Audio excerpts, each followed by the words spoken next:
Hey, bonjour tout le monde, j'espère que vous allez bien. Je suis vraiment très heureux de vous retrouver ce matin à travers cette nouvelle vidéo pour poursuivre avec vous la méditation que nous avons commencée hier sur le thème de Jésus mon berger à travers le psaume 23. Et nous avons partagé hier sur le verset 1, le Seigneur est mon berger, je ne manquerai de rien.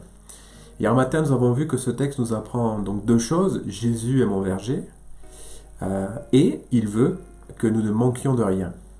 La suite de ce psaume décrit comment le berger agit, vraiment très concrètement pour nous, et c'est ce que nous allons commencer de voir ce matin.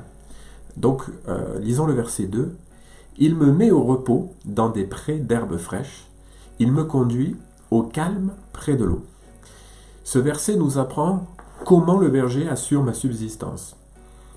Il donne nourriture et eau dans le calme et le repos de sa présence.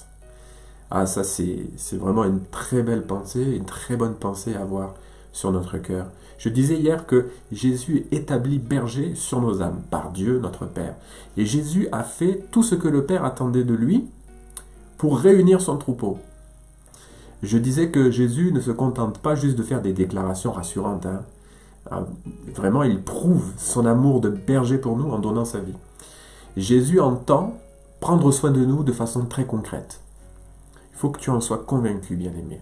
Et ça commence par assurer la subsistance du troupeau. Jésus n'est pas ce genre de berger qui a un troupeau et qui ne s'en occupe jamais.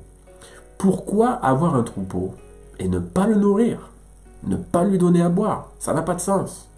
Ce n'est pas la façon de faire de Jésus. Lui, il est un bon berger. Il sait pourquoi il a un troupeau. Et s'il s'engage à avoir un troupeau, eh bien, il va faire ce qu'il faut pour ce troupeau. J'ai pensé, en méditant sur ce verset, immédiatement au texte de Matthieu, chapitre 11, je vais le lire pour vous, verset 28. « Venez à moi, vous tous qui êtes fatigués et chargés, et je vous donnerai du repos. Prenez mon joug et vous recevrez mes instructions, mes instructions. Car je suis doux et humble de cœur, et vous trouverez du repos pour vos âmes. Car mon joug est doux et mon fardeau léger. » Nous pouvons en être sûrs, Jésus nous donnera à manger et à boire.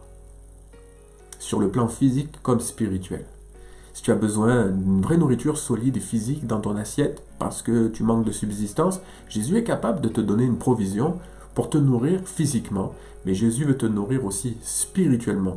Nous allons avoir la preuve dans la parole lorsque Jésus a fait asseoir ces foules qui venaient pour l'écouter, qui venaient donc pour être suivis, encouragés par le bon berger. Jésus n'a pas fait simplement leur dire « Allez, débrouillez-vous pour aller manger, puis revenez m'écouter demain ». Il les a fait asseoir, nous dit le texte. Et ensuite, après avoir prié, rendu grâce, alors qu'il disposait de 5 pains et 2 poissons, Jésus a nourri cette foule qui était très nombreuse. Donc Jésus ne veut pas se contenter simplement de nous nourrir spirituellement, il veut nous nourrir globalement, je dirais. Nous pouvons nous attendre à ce que Jésus pourvoie tous nos besoins. Il ne te laissera pas en difficulté, manquant de la nourriture dont tu as besoin.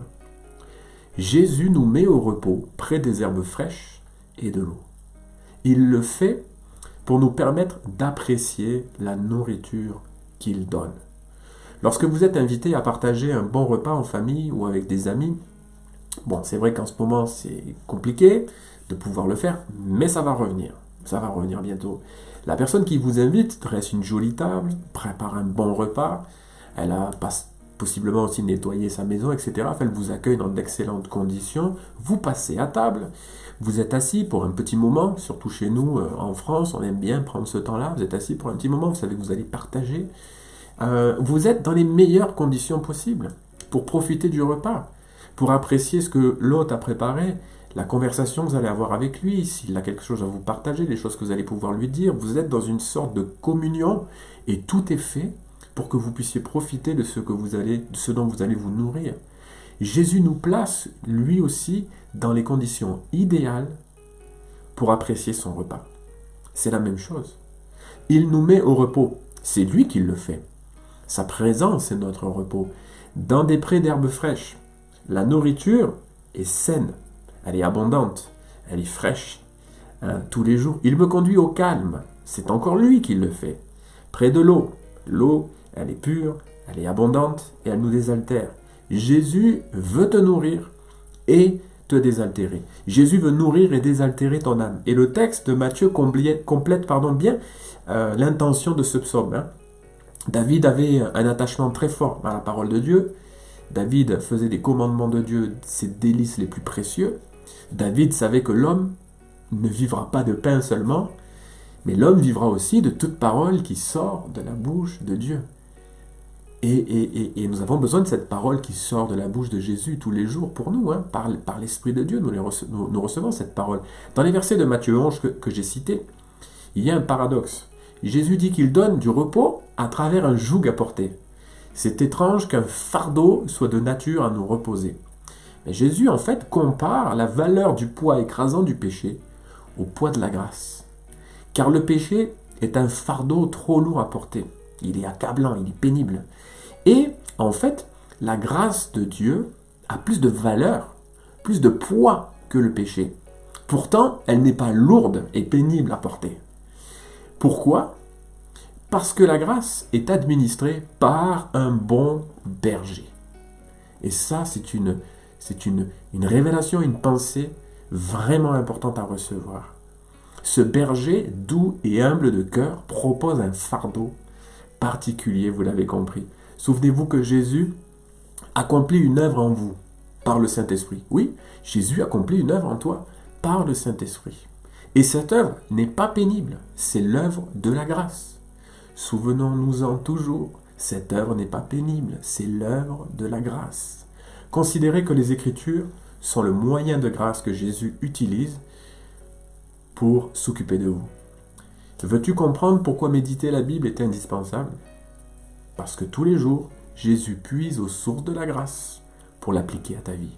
Nourriture saine pour ton âme et eau pure qui désaltère. Prions ensemble. Seigneur, merci parce que la façon que tu as de t'occuper de nous n'a rien à voir avec la façon dont nous pouvons envisager prendre soin de nous-mêmes. Seigneur, tu as une nourriture particulière à nous donner, une eau particulière à nous donner. Et tu veux nous amener près de cette nourriture et près de cette eau qui désaltère, au calme, au repos, pour nous nourrir. Tu sais quels sont les besoins de nos cœurs et de nos âmes. Seigneur Jésus, ma prière, c'est qu'aujourd'hui, chacune et chacun d'entre nous, soyons nourris de tes paroles, soyons nourris de ta présence, nourris par ton esprit. Lavés d'une eau pure à nouveau, Seigneur, renouvelés dans nos forces et rendus capables d'être en pleine forme spirituelle. Seigneur, tu veux que nos âmes prospèrent, comme prospère l'état de notre corps aussi. Merci Jésus pour cette belle et bonne journée que tu nous accordes encore dans ta présence. Merci Jésus, mon bon berger, de prendre soin de nous. Amen. Retrouvons-nous demain pour la suite et d'ici là, passez une très très belle journée. Au revoir.